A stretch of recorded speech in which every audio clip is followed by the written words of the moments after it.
आज के इस वीडियो में हम लोग जानने वाले हैं ट्राई के बारे में कि ट्राई क्या है और ट्राई का कार्य क्या है। तो चलिए जानते हैं कि ट्राई के बारे में कि ट्राई क्या है और हमारे देश में इसकी स्थापना क्यों की गई थी। सॉरी, ये तो हमारा सबसे और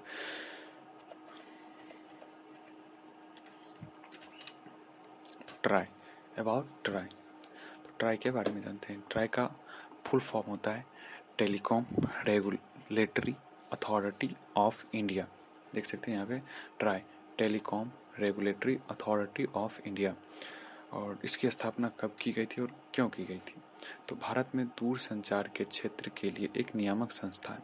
भारत में दूरसंचार क्षेत्र के लिए यह एक नियामक संस्था है और इसकी स्थापना 1997 में दूरसंचार क्षेत्रों में प्रतिस्पर्धा, नवाचार और उपभोक्ता हितों की रक्षा के लिए की गई थी।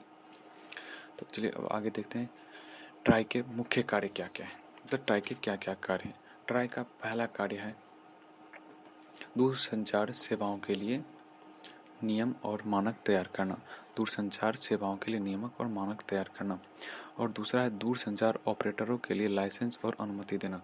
यानी कि जो भी हमारी टेलीकॉम कंपनीज हैं उन सभी को लाइसेंस देना और उनकी लाइसेंस को रद्द भी कर सकता है। ये उनके पास ताकत है, ऐसी शक्ति, पावर है। और दूरसंचार सेवाओं की गुणवत्ता और दरों की निगरानी करना।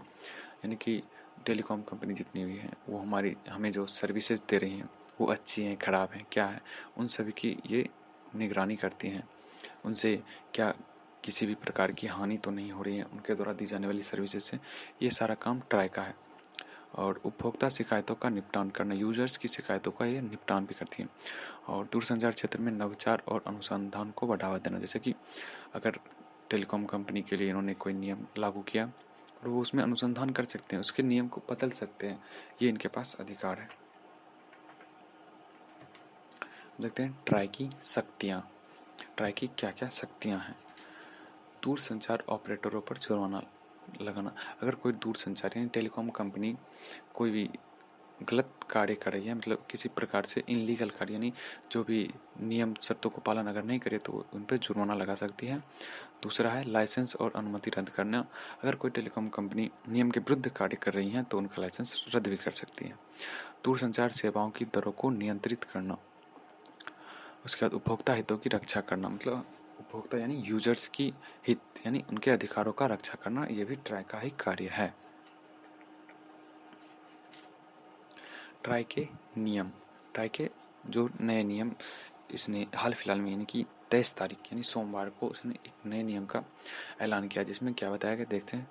ट्राई ने सोमवार 23 दिसंबर 2024 को दूरसंचार उपभोक्ता संरक्षण विनियम 2024 जारी किया। 12वां संशोधन किया इसने, जिसमें दूरसंचार नीतियों में कई बदलाव किया गया, जिसमें से टेलीकॉम कंपनी को केवल एसएमएस और वॉइस कॉल लाभ के साथ टैरिफ प्लान जारी करना होगा, जिसमें आपको 365 दिन की वैलिडिटी मिलेगी। इनकमिंग वैलिडिटी 365 दिन की इनकमिंग वैलिडिटी मिलेगी। अब ट्राई ने ऐसा क्यों नियम लागू किया। तो हमारे देश में बहुत से ऐसे लोग हैं जो फीचर फ़ोन्स का इस्तेमाल करते हैं जिसमें डाटा का कोई उपयोग ही नहीं होता है उसमें, और उन्हें फिर भी डाटा पैक का रिचार्ज कराना पड़ता है, जिससे उनके लिए रिचार्ज महंगा पड़ जाता है।